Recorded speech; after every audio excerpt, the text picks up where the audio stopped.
இன்றைய சூழ்நிலையில் அப்போ ஆசிரியர்கள் மாணவர்களை எப்படி திருத்துறது? வெட்டனவை மெத்தனவை வெல்லாவாம் வேளத்தில் பட்டுருவும் கோல் பஞ்சில் பாயாது நெட்டிருப்பு பாறைக்கு நெக்கு விடா பாறை பசுமரத்து வேருக்கு நெக்கு விடும்னா அர்த்தம். பெரிய கடப்பாறையை வச்சு மலையை உடைச்சா கல் உடையாது. ஆனால் பசுமரத்தினுடைய வேர் அந்த பாறையை துளைத்து கொண்டு உள்ளே போகும். அதை போல மாணவர்களுடைய உடலிலே விழுகின்ற அடி காயமாக மாறி மாயமாக மறையும்.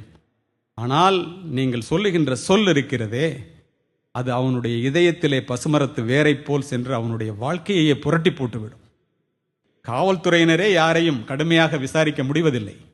உங்களை நீங்கள் காப்பாற்றிக் கொள்ள வேண்டும் என்றால் வார்த்தையை கையிலிடுங்கள். உருவு கண்டு எல்லாமே வேண்டும்.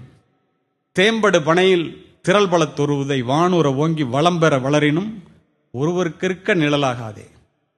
தெள்ளிய ஆளின் சிறுபழத் தொருவிதை தென்னீர் கயத்து சிறுமியின் சினையினும் நுண்ணியதே ஆயினும் அண்ணல் யானை அணிதேர் புரவி ஆட்பெரும் படையுடன் மன்னர்க்கிருக்க நிழலாகுமே. என்ன அர்த்தம்?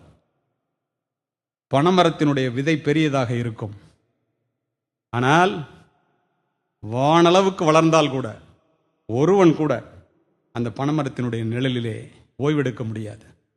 ஆனால் மீனினுடைய முட்டையை விட சினை முட்டையை விட சிறிதாக இருக்கின்ற ஆலமரத்தினுடைய விதை இருக்கிறதே, அது வளர்ந்து பெரிய மரமாக ஆகும்போது ஒரு மன்னன் தன்னுடைய காலாட்படை யானைப்படையுடன் அமைதியாக வந்து அங்கே தங்கி செல்லுவதற்கு நிழலை கொடுக்கும் என்கின்றான்.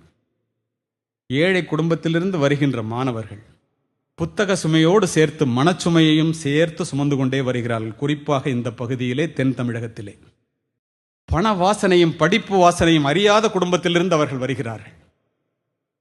மனச்சுமையையும் சேர்த்து அவர்களுக்கு நீங்கள் ஆறுதல் அளிக்கக்கூடிய நிலையிலே இங்கு பணிபுரிகின்ற ஆசிரியர்கள் இருக்கின்றீர்கள். அப்படி என்றால் உங்களுடைய பொறுப்பு எவ்வளவு பெரியது? அப்படிப்பட்ட மாணவர்களை சிறந்த மாணவர்களாக உருவாக்கினால் அது எவ்வளவு பெரிய விஷயம், நினைத்து பாருங்கள். நல்ல ஆசிரியர் என்பவர் முதலில் நல்ல மனிதராக இருக்க வேண்டும். அதோடு மட்டுமல்ல, ஆசிரியரினுடைய அடிப்படை வேலை கல்வியை கற்றுத்தருவது மட்டுமல்ல, கல்வி கற்க வேண்டும் என்ற ஆர்வத்தை உருவாக்குவதே. The mind is not a vessel to be filled, it is a fire to be ignited. ஆசிரியனுடைய அடிப்படை வேலையை அறிவாளிகளை உருவாக்குவது மட்டுமல்ல, பண்புள்ள பிள்ளைகளை உருவாக்குவதே. ஆசிரியனுடைய அடிப்படை வேலை மதிப்பெண்களின் பின்னால் ஓடுகின்ற ஒரு கூட்டத்தை மட்டும் உருவாக்குவது அல்ல, சிந்திக்க தெரிந்த தலைமுறையை உருவாக்குவதே. சிந்தித்தால்தான் சந்தேகம் வரும், சந்தேகம் வந்தால்தான் கேள்வி பிறக்கும், கேள்வி பிறந்தால்தான் விடை கிடைக்கும், விடை கிடைத்தால்தான் வெளிச்சம் பிறக்கும், வெளிச்சம் வந்தால்தான் வழி தெரியும், அவன் சென்றடைய வேண்டிய இலக்கினை சென்று அடைய முடியும். பள்ளி பாடங்களுக்கு அப்பால் புத்தகங்களை நேசிக்க கற்றுக் கொடுங்கள். மதிப்பெண்களுக்கு அப்பால் கல்வியை நேசிக்க கற்றுக் கொடுங்கள்.